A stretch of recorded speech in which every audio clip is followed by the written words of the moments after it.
Nesse momento, então, vamos começar a primeira sessão temática do dia de hoje, que é a democratização do agronegócio, preenchendo o potencial entre as duas regiões. Nesse painel, nós vamos abordar alguns dos mecanismos tradicionais e inovadores também de agrofinanças que estão disponíveis, debater o que ainda falta ser feito para melhorar esse setor. Eu vou ter o prazer de moderar essa sessão, então já vou começar chamando aqui os meus acompanhantes ao palco. Por favor, Natália Dias, CEO do Standard Bank, já pode vir para cá.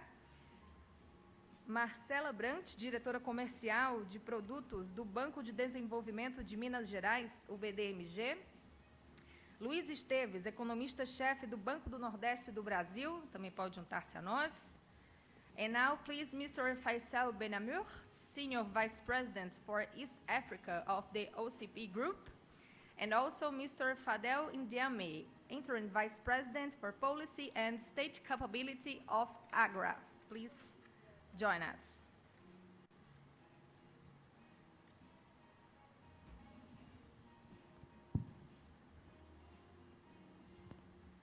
Oi, ok.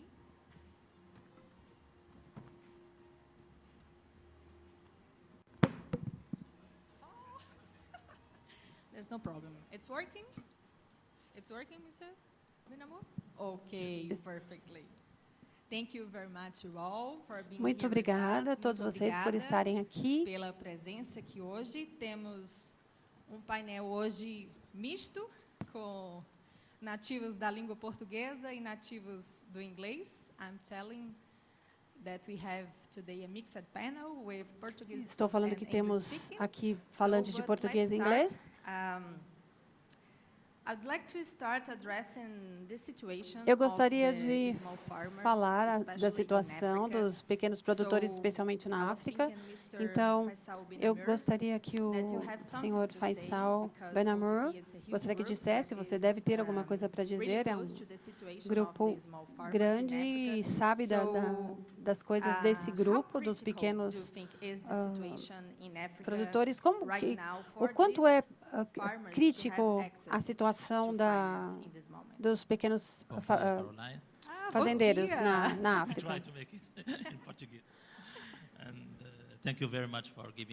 Obrigado por nos dar a oportunidade de compartilhar com vocês hoje. Você sabe que a África tem um contexto específico. Mais da metade da população mora na zona rural, 80%. Eles são pequenos produtores. Esses fazendeiros, eles são os principais condutores da nossa agricultura.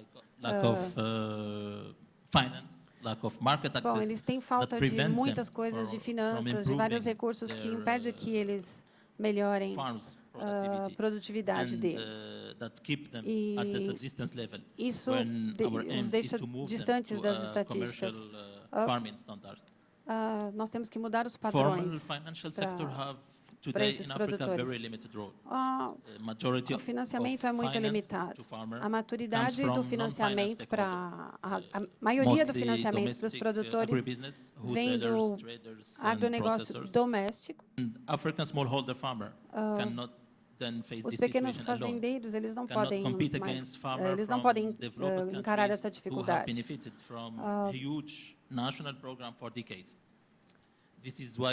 É por isso que, para nós hoje, é muito importante ter essas pessoas envolvidas no programa que quer contribuir para a questão da produtividade local desses produtores, a fim de que eles possam ter acesso aos insumos, fertilizantes, os produtos, eles têm que ter acesso a treinamento, ligação com o mercado, aos serviços de financiamento, mecanização, irrigação e também armazenamento. Esse programa tem que ser uma solução inclusiva, que traga todos os setores da cadeia, para que eles possam se desenvolver e aumentar a renda deles e o estilo de vida. Eu passo agora para o Luiz Esteves, do Banco do Nordeste. Luiz, a referência que esse cenário não é que existe na África, especialmente relacionado aos pequenos agricultores, eu acho que existe também alguma similaridade com a realidade do brasileiro, né, dos pequenos agricultores brasileiros. O Banco do Nordeste que tem aí esse papel já histórico e significativo nessa questão dos fundos e do apoio. Você vê essas similaridades também relacionadas à dificuldade que esses pequenos agricultores, produtores do Brasil têm, como as que a gente ouviu agora relacionadas ao continente africano? Bom dia a todos. Em primeiro lugar, gostaria de agradecer imensamente o convite. É um prazer muito grande para o Banco do Nordeste. O presidente Romildo mandou um grande abraço. Gostaria de estar aqui. Estou aqui representando o presidente Romildo, todo o banco. Sim, eu acho que as similaridades que foram mencionadas são enormes. A gente... na realidade, a gente tem uma situação no Brasil como um todo de problemática de financiamento do pequeno produtor rural. Na região Nordeste é um pouco mais complicado. Quando a gente verifica a questão do financiamento do pequeno produtor rural no Brasil, depende de grande parte, são recursos governamentais financiados. Na região do Nordeste, até um pouco mais complicado, por alguns motivos que são muito parecidos com vários países do continente africano, muito parecido também com a Índia, que primeiro, você tem uma discussão, assim, porque para os mercados financeiros eles se desenvolverem, uma primeira coisa muito importante que banco precisa é garantia, é colateral bancário. Então, a gente tem um problema muito sério nos países em desenvolvimento, que uma fração muito grande das propriedades elas não dispõem de registro, escritura, né, e propriedades que possam servir como garantia bancária. Isso, de alguma maneira, acaba fragilizando o sistema financeiro, né, e, muitas vezes, bloqueando o acesso ao crédito. No Brasil, a gente tem, na região Nordeste, o Fundo Constitucional, tem o FNE, como tem o Fundo Constitucional da região Norte, o FNO, que, de alguma maneira, conseguem dar acesso aos produtores rurais que não têm, muitas vezes, garantias bancárias ou a terra mesmo escriturada para fornecer isso. Um segundo paralelo que também eu colocaria em termos de você ter que tomar muita decisão econômica, e principalmente os produtores rurais, os investidores como um todo, em algumas regiões que você tem eventos climáticos muitas vezes extremos, como seca, né? Que é uma coisa muito comum, né? Principalmente nas regiões semiáridas, né? Esse tipo de situação, que você, num projeto de investimento, que você pensa 10 anos, ter certeza que vai ter um evento extremo, ele afeta de tal maneira as decisões que acabam, muitas vezes, até prejudicando a produtividade e a adoção de inovações tecnológicas que aumentariam a produtividade daquela região e, por consequência, também o acesso ao financiamento. Eu vou manter esse ponto aí da questão das garantias, né, que hoje é realmente uma situação, não é, que levanta preocupação, né? O pequeno produtor não tem essa garantia para deixar para conseguir o investimento. A Natália Dias, do Standard Bank, nós tínhamos trocado aqui alguma ideia prévia e ela mencionou que existem algumas tendências recentes, não é, Natália, com relação a financiamento para a agricultura, especificamente na África, mas será que olhar para essas garantias, formas de facilitar, talvez, ou de tornar mais acessível, estariam entre essas tendências? As pessoas refletem sobre isso já no setor dos bancos privados, bancos que concedem esses financiamentos? Obrigada, Carolina. Está funcionando? Tá. Eu queria, em primeiro lugar, agradecer mais uma vez o Instituto Brasil-África pela organização do evento, pelo convite e toda a equipe aqui. Bom, eu acho que quando a gente fala um pouco de financiamento agrícola na África, tem algumas similaridades, mas algumas coisas que são diferentes. A gente sabe que o desenvolvimento da agricultura é uma coisa mais recente na África, até dentro do banco. O banco, tradicionalmente, é um banco que sempre financiou o setor de recursos naturais, óleo e gás, mineração e metais, e apenas há 5 anos atrás a gente definiu o agribusiness como um setor foco para o banco e tem, desde então, desenvolvido uma série de estratégias para a gente poder aumentar o nosso escopo de atuação nesse segmento. Hoje, a nossa carteira de empréstimo para o segmento agrícola no continente africano, a gente está presente em 20 países da África subsaariana, já chega a 5,5 bilhões de dólares e é um crescimento bastante significativo nos últimos anos. O que eu tenho visto de diferença? Lá, como em alguns países, realmente essa questão da terra é mais difícil, você usar a terra como garantia, o que tem surgido muito são esquemas mais parecidos com o que a gente fala aqui de um Project Finance puro, onde a gente tem muito do financiamento, inclusive para sistema de produtores pequenos, baseados num contrato de off-taking, onde você tem uma grande trading, normalmente é uma estrangeira, uma grande empresa no país, comprando aquela produção, e aí, com base nesse contrato de off-taking, a gente consegue, e também tendo, obviamente, um colateral sobre a produção em si, a gente consegue financiar. Isso para casos em que a gente vê que tem um certo, como é que diz, o balanço, as demonstrações financeiras da companhia são boas. Mas para casos específicos, onde são pequenos produtores mesmo, que fica mais complicado, além da gente ter o off-taking, o que a gente acaba fazendo é uma combinação onde o comprador ele também se responsabiliza pela técnica agrícola, por supervisionar o processo de plantio e por fornecer sementes, insumos e fazer um monitoramento. E um trabalho mais recente que o banco tem feito foi da gente também entrar numa parceria com duas empresas britânicas, a RISA e a Horizon, que fazem monitoramento à distância e sensor farming, que é para a gente poder mitigar e acompanhar a evolução da produção ao longo e também trigar algumas medidas corretivas ao longo do ciclo produtivo. Isso tem permitido que a gente financie também a produção ao longo do ciclo e expandido a nossa capacidade de financiamento para os pequenos e médios agricultores. Okay, Mr. Fadel, do you think that some of these strategies that Ms. Diaz has mentioned O senhor acha que essas estratégias que foram mencionadas poderiam ser um tipo de novas oportunidades para a transformação dos pequenos agricultores que produzem os pequenos ou tamanho médio? Seria possível para eles competirem?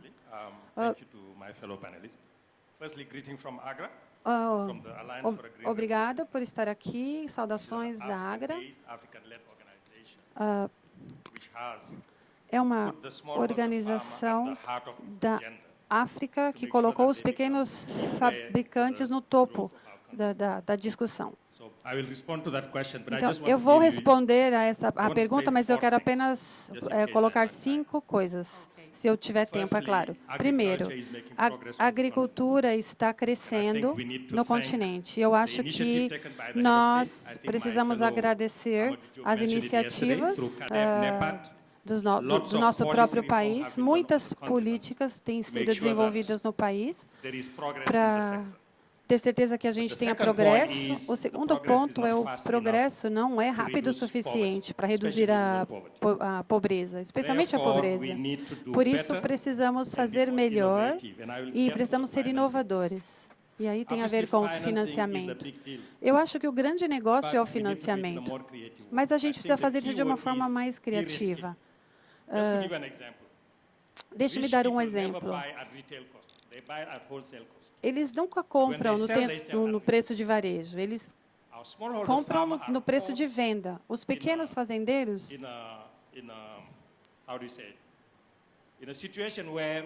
em uma situação em que eles vendem em preço de venda, e quando ele compra em preço de varejo. Depois eles voltam para o mercado para comprar e os preços estão muito altos. É por isso que isso não muda a pobreza. Então, a chave para mudar a vida dos pequenos produtores é olhar em toda a cadeia de valores. E, como você mencionou antes, você pode olhar o perfil por risco e valor. A minha história é processar a cadeia de valor de um jeito que a gente possa sustentar todo o processo.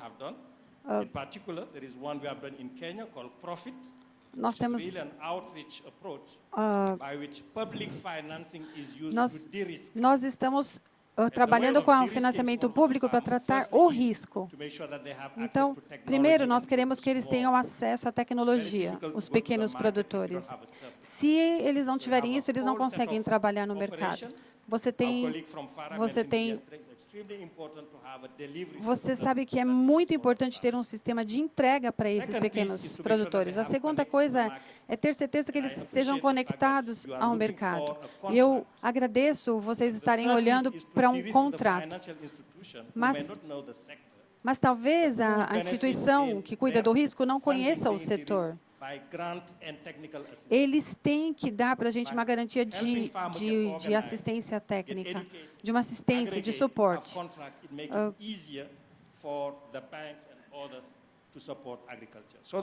A gente tem que facilitar a forma das pessoas ajudarem os pequenos produtores. Tem que ser um esforço coordenado, onde a gente use os recursos públicos, o financiamento e os recursos para financiamento e não financiamento, para ajudar esses pequenos produtores. A gente pode falar sobre isso, mas a gente precisa ter uma política ambiental que seja conduziva. Temos que cuidar da infraestrutura, as estradas, o mercado, e temos que tornar isso atrativo para o setor privado. Então, esse é o tipo de colaboração que a gente precisa dos bancos privados, do governo e organizações como essas. Fadel, Marcela, acho que dá para pensar um pouquinho, então, em como é que as instituições de fomento, não é, e também o setor privado podem agir juntos para contribuir um pouco nesse cenário que o senhor Fadel acabou de nos dizer, não é? Preciso elencar-se algumas prioridades, não é? Então, você acha assim que nesse setor, como é que está o Brasil agora nesse ranking, em estabelecer esse ranking de prioridades, né? E como é que as instituições de fomento e também as empresas privadas, governo juntos, podem contribuir para isso? Primeiro, eu estou aqui representando o BDMG, que é o Banco de Desenvolvimento Regional do Brasil, Banco de Minas Gerais, que atua no estado de Minas Gerais e os estados limítrofes. Estou aqui representando o banco e o presidente Sérgio, que não pôde estar presente. É uma honra muito grande, pela primeira vez, estar participando desse fórum. Bom, como é que a gente enxerga a participação das instituições de fomento, do sistema financeiro, e um pouco dessa agenda que a gente tem pela frente? O que a gente entende é que a abordagem ela deve ser bastante prática e focada nos problemas efetivos da população e na eficiente alocação tanto dos recursos públicos como dos recursos privados. Eu acho que a gente não tem que reinventar a roda. A gente tem os ODS aí, né, que estão dentro da Agenda 2030, são 17 ODS, que demandam um volume de investimento muito grande, né? Foi estimado em 2015 que o volume de investimento seria por volta de 5 trilhões de dólares para que a gente alcance os principais ODS. Então, acho que o que a gente tem que fazer a todas as instituições, procurar que cada real investido possa gerar algum benefício em algum ODS para que a gente possa conseguir construir um desenvolvimento mais inclusivo e sustentável. Bom, do ponto de vista do Banco de Desenvolvimento de Minas Gerais, a gente tem uma atuação focada nas questões do ODS. Tá? A gente tem buscado mobilizar parcerias internacionais. Desde 2013, nós já buscamos um recurso da Agência Francesa de Desenvolvimento para mudanças climáticas. Agora, a gente fez recentemente também uma captação internacional junto ao Banco Europeu de Investimento, para também atuar em energia renovável e eficiência energética.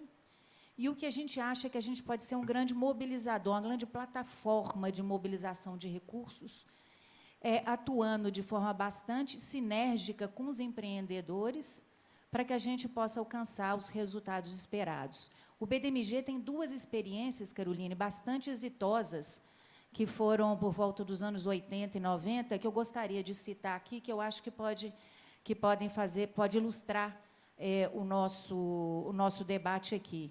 Uma delas é o projeto Jaíba, que foi concebido no norte de Minas Gerais, foi o maior projeto de irrigação da América Latina, nos anos 80.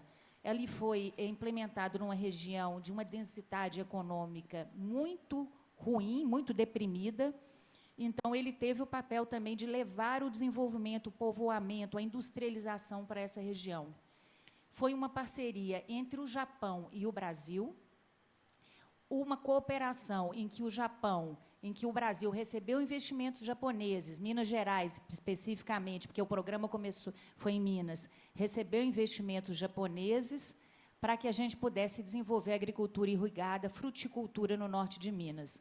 Uma outra experiência bastante exitosa foi a do Prodecer, que foi uma experiência também aí no Cerrado, que começou em Minas Gerais, depois expandiu para mais 7 estados.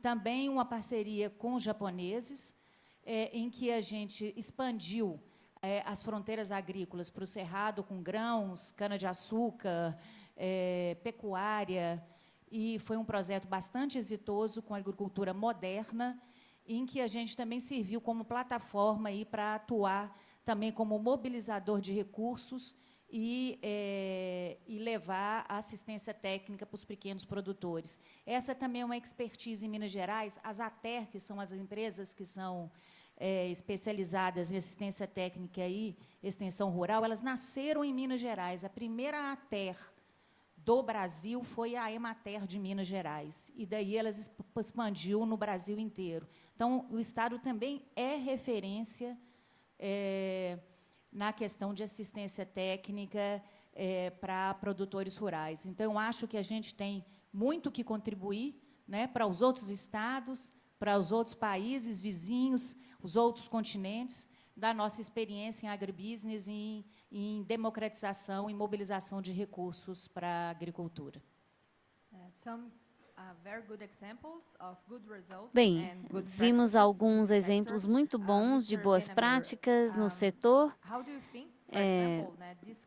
O que o senhor acha sobre esses exemplos, como esses exemplos poderiam ser adaptados para trazer todos esses participantes da cadeia de valor para o crescimento dos pequenos agricultores e aumentar a sua renda no geral? Bem, eu acho que a chave de sucesso principal, na minha opinião, é disciplina e, de novo, disciplina. Você pode desenhar, planejar esse tipo de programa, uma coisa, e ter certeza que ele seja implementado corretamente e realmente atender às necessidades dos produtores rurais é outra coisa. Às vezes você tem um programa maravilhoso e aí você pode ter uma empresa com ótimos consultores, uma apresentação linda, maravilhosa, mas lá no campo a coisa não dá certo. Então, requer a disciplina de implementar corretamente, você precisa ter isso para ter uma história de sucesso. Então, na África, nós temos visto que, às vezes, nós temos, por exemplo, o programa de GTP, GTP1 foi de 2010 a 2015, e agora a segunda fase, 2015 a 2020.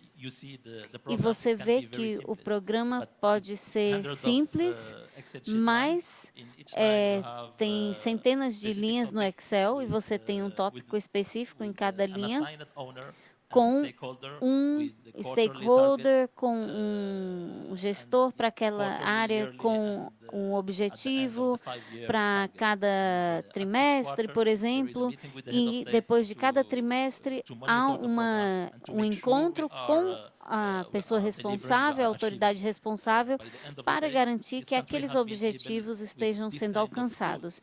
E, ao final do projeto, aquele país terá, então, essa ferramenta, terá disciplina para conduzir e implementar um projeto. Então, eles podem ver que, a cada ano, eles tiveram 10% de aumento no PIB. Então, a chave do sucesso é disciplina, é o compromisso dos criadores de políticas, do governo, dos DFIs e das instituições financeiras para que seja implementado. De comprometimentos que as pessoas têm que ter. Natália, você acha que entre essas medidas, por exemplo, de disciplina, de realmente executar, de fazer sair do papel, isso está dentro das preocupações de hoje em dia das instituições de como fazer com que os investimentos estejam apropriadamente acessíveis e cheguem de fato e cumpram o seu papel?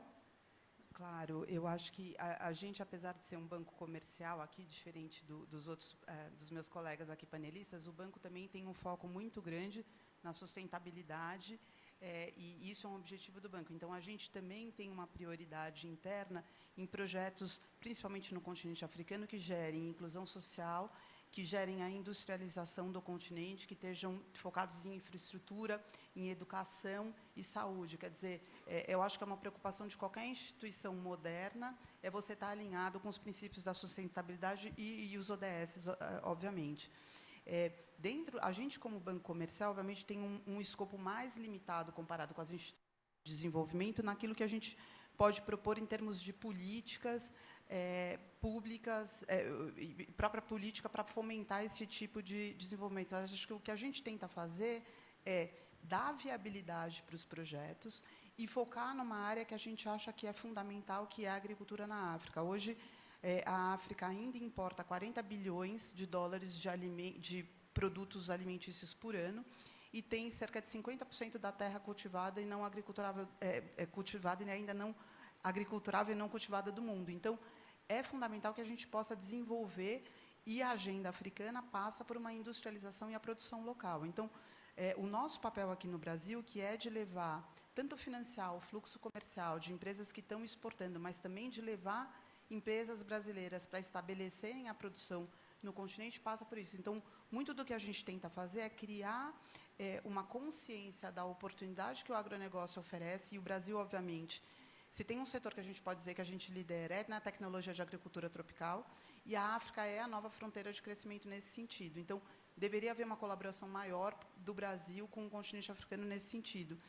Então, um pouco do nosso papel é criar essa consciência e, obviamente, dar os mecanismos de financiamento para que essas empresas possam se estabelecer lá.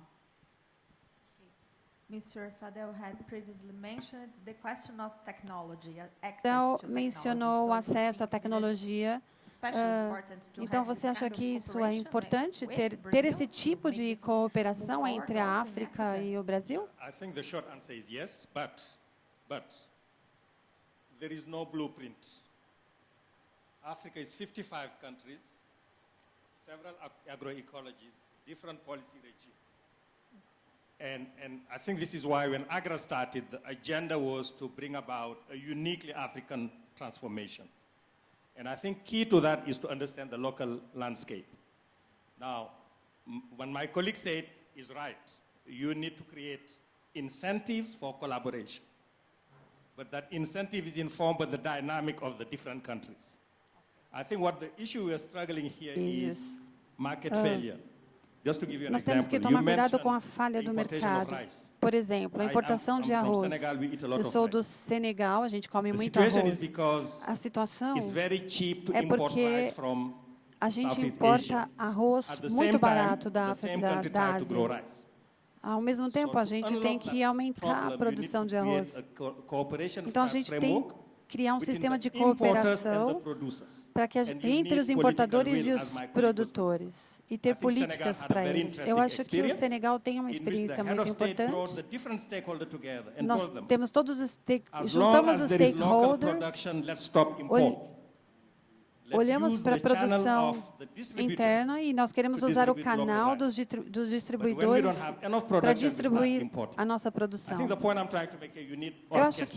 Eu acho que a gente precisa de orquestrar, a gente precisa de criar uma ponte entre os diferentes stakeholders para o bem de ter uma agenda comum.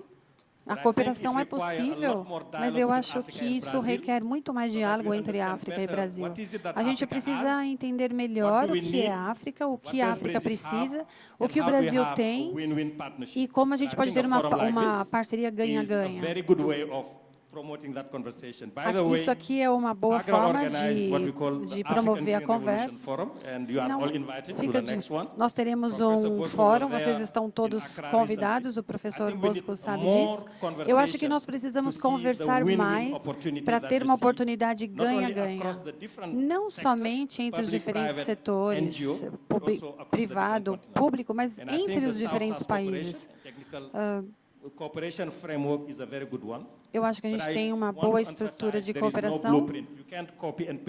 A gente simplesmente não pode copiar e colar. A gente precisa conversar mais sobre isso. Na sua opinião, fazer esse reconhecimento, não basta só, como o Fadel está nos dizendo, não basta só ter a experiência e copiar, não é? A gente precisa identificar as características regionais, não é? É possível conciliar interesses e identificar essas características regionais dentro do Brasil, por exemplo, que tem um território enorme, não é? Claro que o continente aí é muito maior, mas como é que se identifica essas especificidades regionais e como é que se bota isso para frente, uma vez feito esse diagnóstico? De fato, eu tenho até um colega, eu sou professor universitário também, eu tenho um colega que pesquisa a área que ele lida essa coisa de você ter benchmark, ou transferir tecnologias ou procedimentos, ele faz um paralelo com transplante de órgãos, né? Às vezes tem tudo para dar certo, mas às vezes, né, não funciona. Então, o organismo recusa, né, o órgão cedido. Bom, de fato, o fato você ter, de um lado, um continente, do outro lado, um país de dimensões continentais, é tamanha heterogeneidade que você encontra exemplo bom para tudo, tá? Por exemplo, parte da África, que eu tenho discutido muito com o pessoal lá do banco, a gente avança, e você conhece bem, a gente avançou muito em microcrédito, né?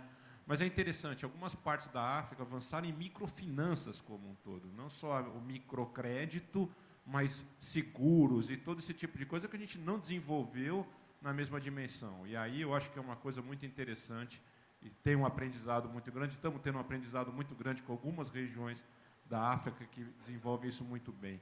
Uma segunda coisa que isso tem sido feito na África e não chegou no Brasil, por exemplo, eu estava falando de direito de propriedade, registro de terra, usar tecnologia blockchain para você fazer registro, que alguns países da África já utilizam, já começaram a utilizar de forma bastante satisfatória, porque isso melhora muito o mercado de terra, você elimina várias das contestações que aquele registro pode ter ou não, ele está muito bem registrado, isso melhora o valor da terra, melhora o valor para todo mundo. Eu só queria fazer um comentário que eu achei muito interessante, a discussão que foi colocada, eu acho que o Project Finance é uma ideia muito, muito legal. É claro que a gente sempre tem que tomar um pouco de cuidado, porque, às vezes, dependendo de como é a cadeia, se você tem muita concentração, às vezes um pode espremer a margem do outro, tá? Mas eu achei bastante interessante.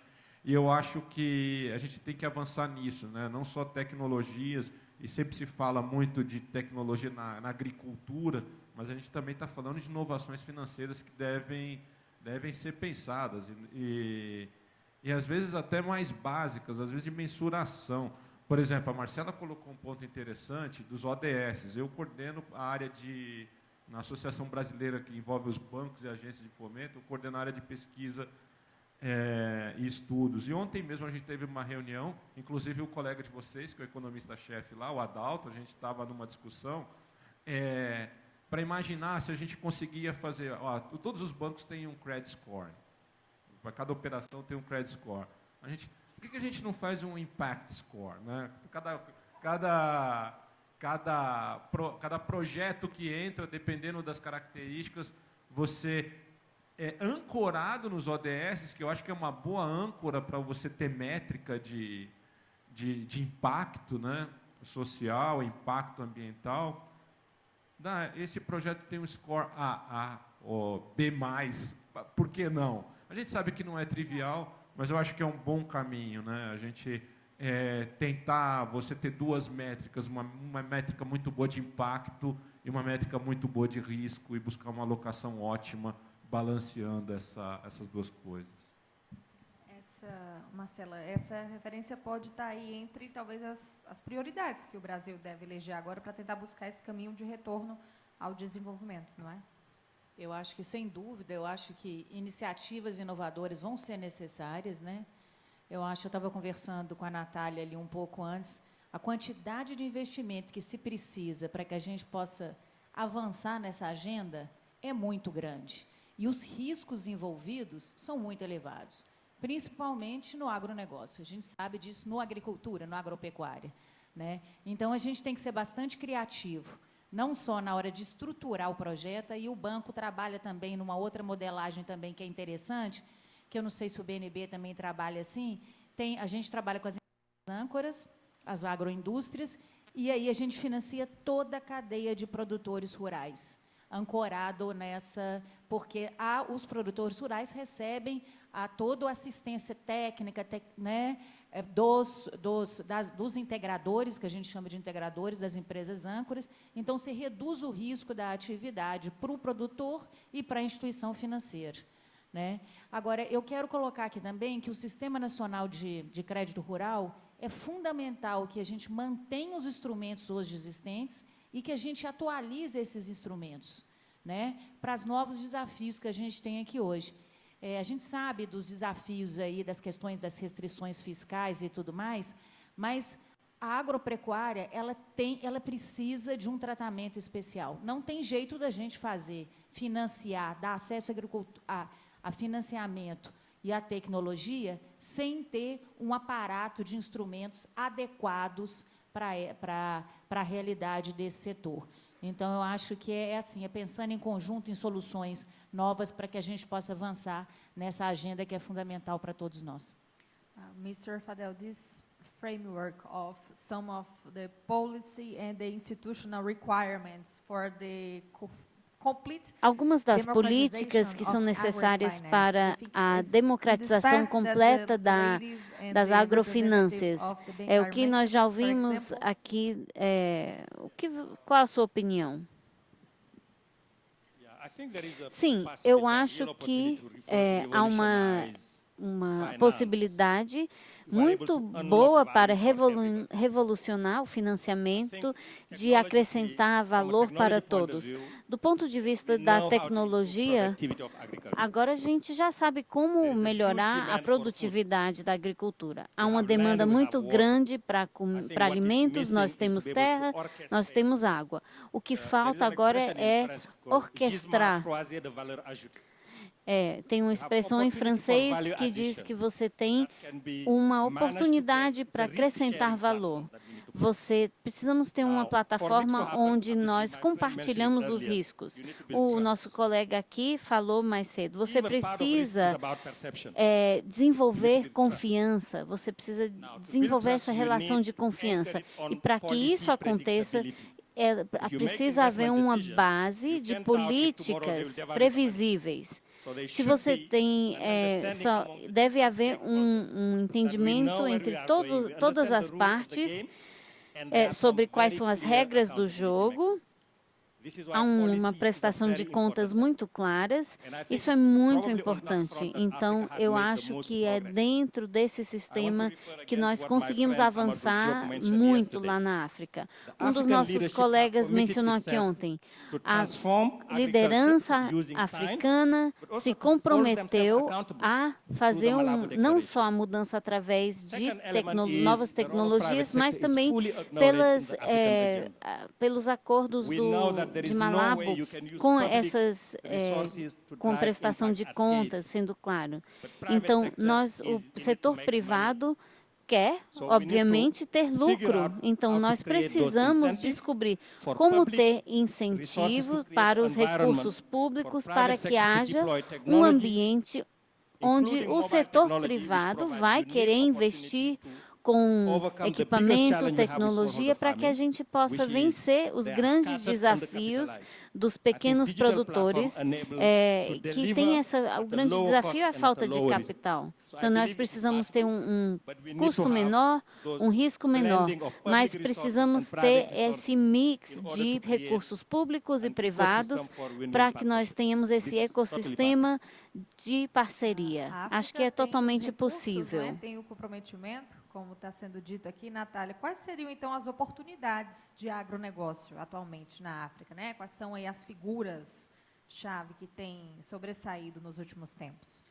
Eu acho que o que eu queria, talvez, trazer aqui é um pouco da perspectiva do setor privado, que acho que a gente discutiu muito ontem e hoje, o que tem sido feito do ponto de vista da pesquisa, da academia, mas o que a gente está vendo, na verdade, hoje, no continente africano, é que, primeiro, você tem dois tipos de empresa. Você tem alguns grandes grupos locais, que são, normalmente, detidos por famílias grandes, principalmente da África do Sul, que têm se expandido para o restante do continente em busca de diversificação dos seus negócios. E a gente também tem visto uma entrada muito forte de grandes empresas multinacionais, muito na África Oriental, principalmente. A gente tem todas as grandes trading companies do mundo estão na África, seja Bunge, Dreyfus ou a Wilmar, estão todas lá e, na verdade, comprando ativos, integrando produção e assegurando que elas tenham acesso à produção. Então, o que a gente vê é isso, é um movimento de consolidação do setor e de expansão dos grandes grupos da África do Sul para outros ambientes. A gente ainda, trazendo aqui um pouco para o Brasil, me chama muito a atenção, apesar da gente ser uma potência global do ponto de vista do agronegócio, não tem nenhuma empresa brasileira de agronegócio fazendo negócios na África. Mesmo os grandes exportadores, e hoje em dia, na nossa pauta de exportação, a Nigéria talvez é o maior importador de açúcar, um dos maiores importadores de açúcar do Brasil. Os grandes produtores brasileiros, eles não vendem diretamente para a África, por total desconhecimento do continente, dos players. Eles preferem entregar a produção para as tradings, e as tradings é que estão comercializando os produtos lá. Isso é um lado. E, por outro lado, a gente não tem nenhum player que fez essa internacionalização e que está produzindo lá. Então, eu acho que tem um pouco de desconhecimento do setor do agronegócio brasileiro sobre a possibilidade que a África tem, em alguns anos, se bem desenvolvida, e aí, obviamente, com uma parceria do setor público e do setor privado, de até substituir o Brasil como o grande fornecedor de alimento do mundo. E o Brasil tem uma chance histórica de, obviamente, influenciar esse processo e desenvolver, se a gente tiver uma vontade, obviamente, de governo, política pública, e, obviamente, o setor privado de entender que a África é muito mais do que só o que a gente vê de mídia negativa aqui no Brasil. Ainda ontem me chamou a atenção de muito repórter ainda muito focado só em construtora, em corrupção, e a África é muito mais do que isso.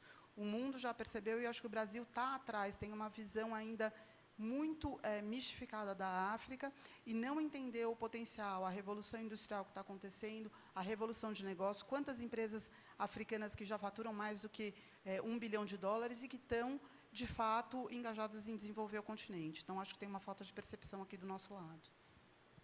Mr. Faisal, do you think that there's really a lack of knowledge of the Brazilian? Você acha que tem mesmo falta de conhecimento? As empresas brasileiras não conhecem a realidade da África hoje?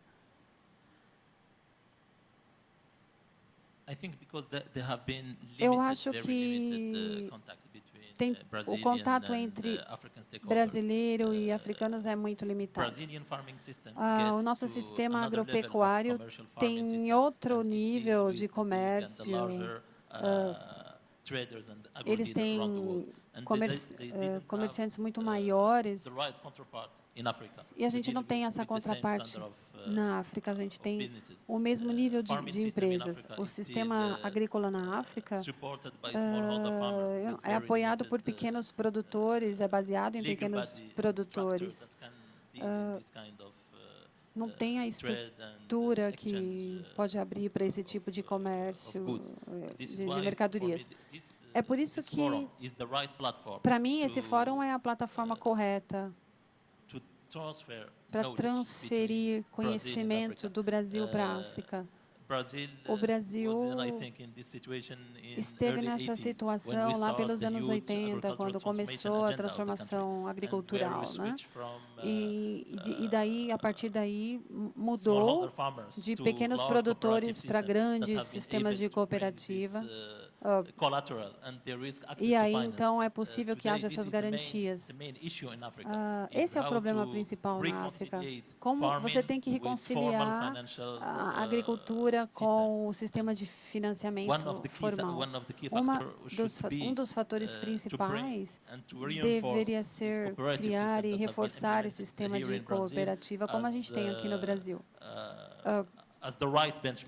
Esse seria o benchmark correto para a África poder ter essas instituições financeiras ajudando os produtores. Como é que se faz essa reconciliação, então, não é? Como é que se junta isso tudo?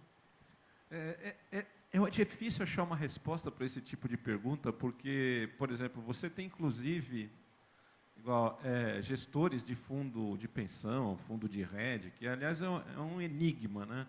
Você tem ativos no mundo inteiro que poderiam proporcionar retornos muito interessantes para a carteira, os custos de acesso são baixos, mas, por algum motivo, o pessoal não vai. Então, é muito interessante como a aversão ao risco, o desconhecimento do risco, porque o que você está mencionando é que o pessoal sequer sabe dizer se o risco é grande ou não. Assim, esse é, às vezes, o problema. Por que o pessoal não chega na África? Não sei. Você sabe o risco, o balanço de risco, retorno da atividade? Não sei. Assim, e muitas vezes acabam procurando lugares que o risco é baixo, mas o retorno é igualmente baixo. Então, assim, para uma estratégia de internacionalização, e quando a gente pensa em internacionalização de empresa, ela busca internacionalização por vários motivos, mas um motivo deles é para você manter uma taxa de retorno e balancear seu risco e diversificar os choques que pode receber. Eu acho que E eu trabalhei muito tempo na Cotia Trading. A Cotia Trading era o principal exportador para a Nigéria na ocasião, isso já tem um tempo, não vou falar quanto tempo não. Tá? Foram muitos anos, aliás, muitas décadas de muita estabilidade e retorno muito alto para a companhia. Então, muitas vezes, esse é o ponto, não é? Por que as pessoas não investem na África ou em outro lugar? Por que as pessoas sequer conhecem o balanço de risco-retorno desse lugar? Que é o mais provável. Se você for perguntar para alguém por que você investe, ela sequer sabe precificar o ativo ou a oportunidade que está ali. E aí vai um pouco da natureza humana, né? Assim, a gente muitas vezes imagina que o investidor ele tem aquela racionalidade de manual de economia. Não, ele não tem. Muitas vezes, por exemplo, o papel que vocês estão exercendo hoje é importante para levar essa informação. Às vezes são as relações pessoais, às vezes as relações de amizade que acabam abrindo oportunidades que as pessoas começam a ter acesso à informação que até então não tinham. Marcela, como é que se mobiliza recursos, não é, de uma maneira exitosa mesmo, né? O BDMG tem alguns exemplos aí de êxitos, não é, com algumas nações, mas como é que se faz para garantir a mobilização desses recursos de uma maneira que vá atingir o seu objetivo? Eu acho assim, eu citei 2 exemplos exitosos que a gente teve, né, de uma cooperação bastante intensa com outros países e que trouxe resultados muito significativos para Minas, para o Brasil. E, na realidade, o que a gente está procurando fazer é estabelecer e aí avaliar, né, os investimentos em outros países e estabelecer parcerias inovadoras que nos permitam, né, ter um apetite a risco maior. Eu acho aí que tem um ponto muito relevante de bancos de desenvolvimento e das instituições públicas, aí o BNB também, que tem recursos subsidiados, a gente ter um apetite a risco e atuar em setores, em áreas mais vulneráveis.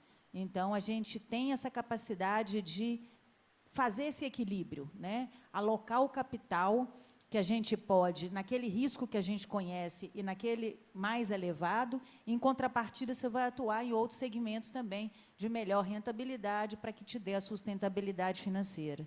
Agora, eu gostaria de citar também um outro exemplo de parceria que está, inclusive, em andamento desde 2011, que é o ProSavana, que foi inspirado no Prodesser, na experiência do Cerrado, né, que é o ProSavana, que é uma cooperação tripartida, que é do Brasil, Japão e Moçambique, e que é um projeto que está em andamento, tem as suas dificuldades aí, mas que a gente acredita que é assim, não é reinventando a roda, a gente não precisa de reinventar a roda, a gente já tem experiências exitosas em que a gente pode replicar, né, e pode utilizá-las aí para poder desenvolver novos territórios, formar novas conexões, mobilizar novos recursos e seguir em frente aí na agenda do desenvolvimento sustentável e inclusivo. Eu acho que agora podemos começar com as perguntas no público. Temos algumas? Aqui já tem. O ministro aqui na frente. Obrigada.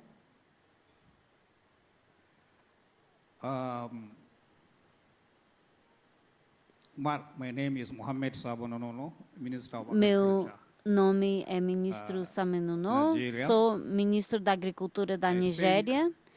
Eu acho que, bem, estou feliz de ouvir essa discussão e eu vejo que acho que estamos indo na direção certa. Mas eu acho que precisamos entender o que está em jogo. Acho que nós temos, a África tem 50% da terra arável no mundo. Isso significa prosperidade para o crescimento da agricultura e uma boa chance de atrair investimentos para o continente africano. Mas a chave é o seguinte: nós temos mercados desorganizados e isso tem criado problema na hora de promover o desenvolvimento agrícola. Agora, se a gente tem um mercado organizado, nós vamos conseguir ter uma plataforma que seja mais fácil para o financiamento agrícola, pelo menos até o ponto de processamento. E o que nós temos agora é que nós produzimos os commodities, materiais, e nós exportamos isso, mas a produção, na verdade, está no nível mais baixo. Então, como é que você pode resolver isso? Você precisa criar uma plataforma onde você possa ter uma cadeia de valor que seja sustentável. Se você vê para os países investidores, eles querem agora ver o elemento essencial, que você tenha uma cadeia de valor que seja sustentável. Vou dar um exemplo. Na Nigéria, nós temos a indústria têxtil e nós temos uma área onde a gente pode criar uma cadeia de valor de produção sustentável a longo prazo, de produção de algodão, toda a cadeia de valor do plantio até o processamento final.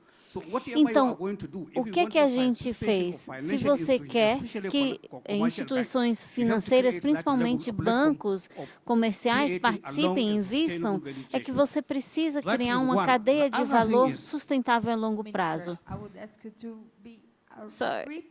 Desculpa, ministro, por favor, pode resumir. Ok. A outra coisa que me preocupa é que, à medida que essas oportunidades para investimentos na agricultura na África estão aumentando, é preciso ter cuidado também que os investimentos na agricultura que estejam vindo,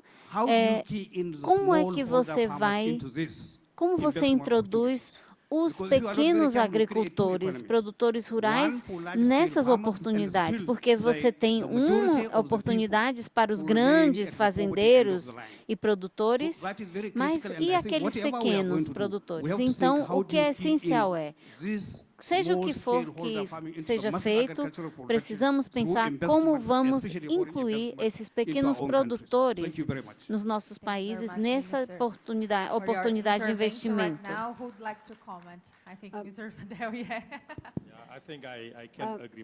Eu acho que primeiro nós precisamos ter cadeia de valor organizada, estruturada em todas as fazendas. Outra coisa, a gente precisa começar do processor, onde a cadeia de valor está iniciando, porque provavelmente isso conecta o produtor pequeno ao mercado.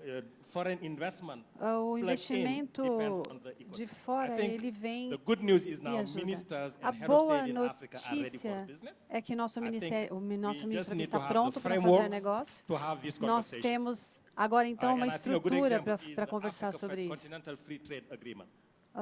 Nós temos um acordo de livre comércio. Então, isso vai trazer uma oportunidade para uma parceria ganha-ganha. Nós podemos estabelecer as prioridades dos nossos países, as prioridades dos produtores rurais e ligar isso com as empresas. Eu acho que essa é uma conversa que a gente começou aqui bem diferente. É uma organização e aí trabalhar nessa estrutura. Eu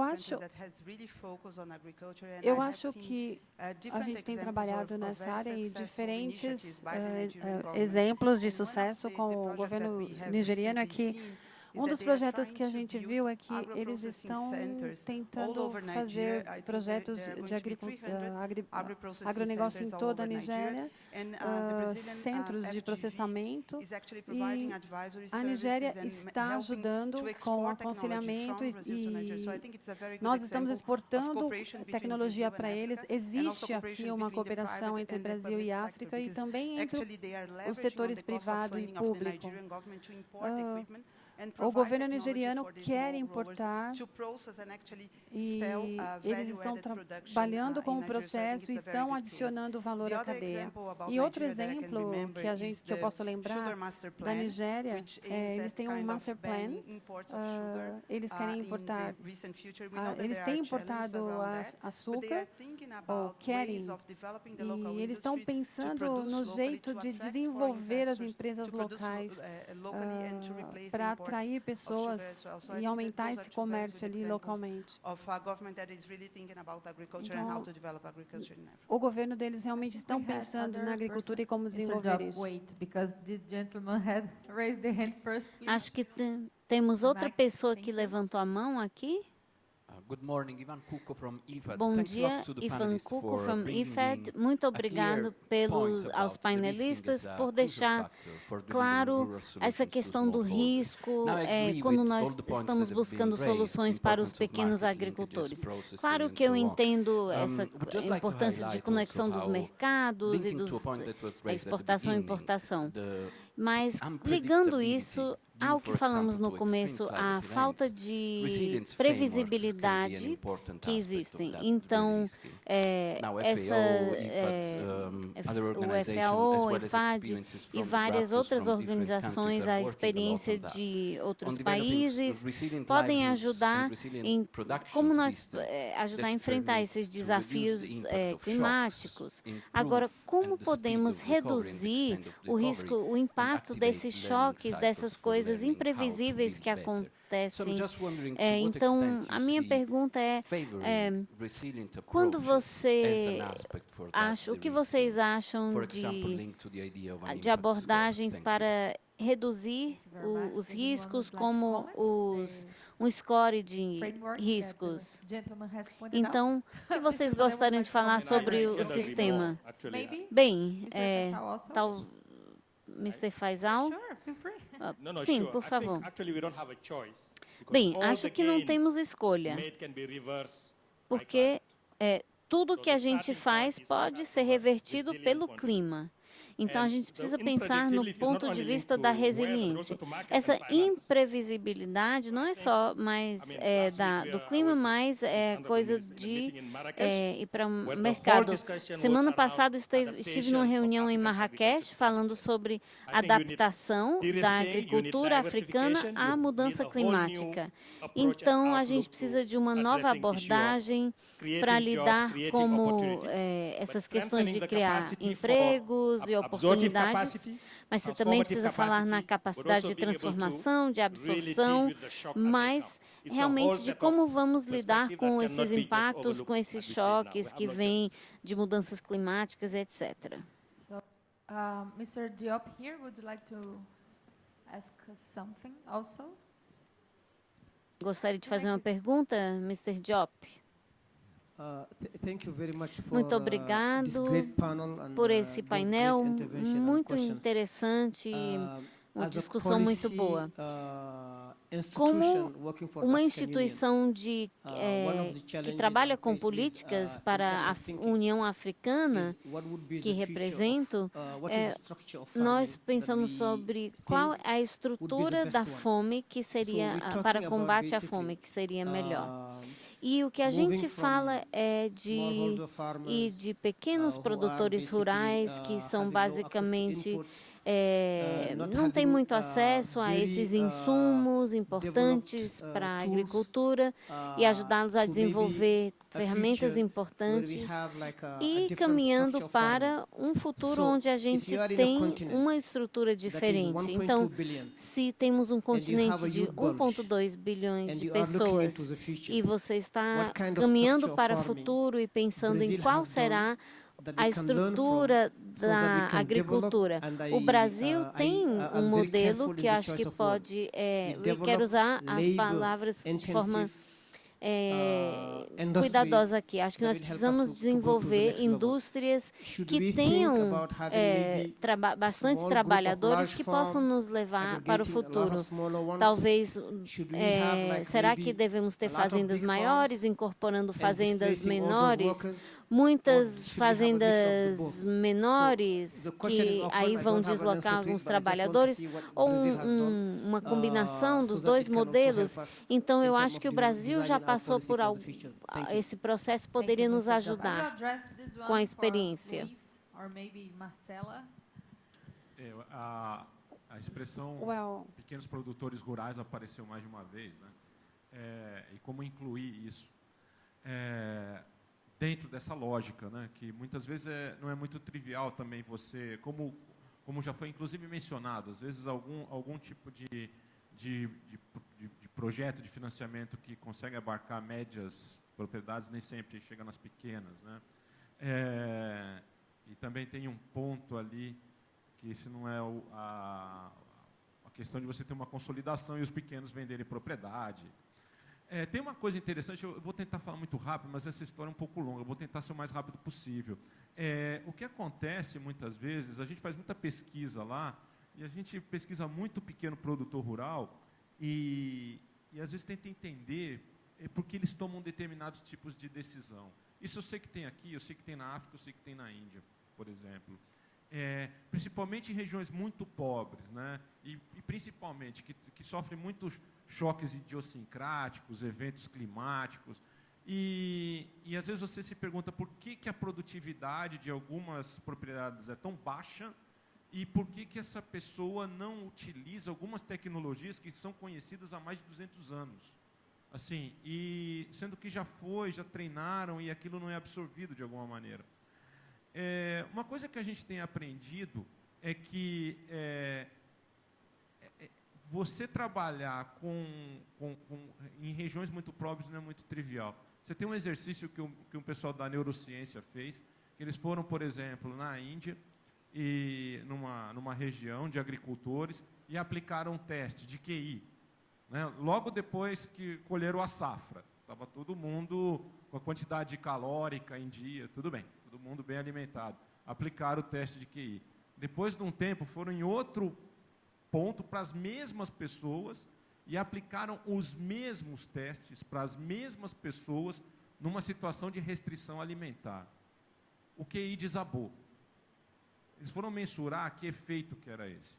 Era o mesmo efeito de uma pessoa ter que tomar decisões muito complexas depois de uma noite inteira sem dormir. Então, na hora que a gente pergunta, porque, na realidade, para você viabilizar o pequeno produtor, ele tem que ter ganhos de produtividade.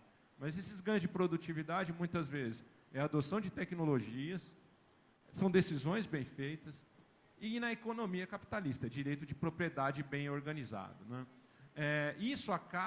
Esses vários problemas acabam criando essa desarticulação de mercados que foi mencionado.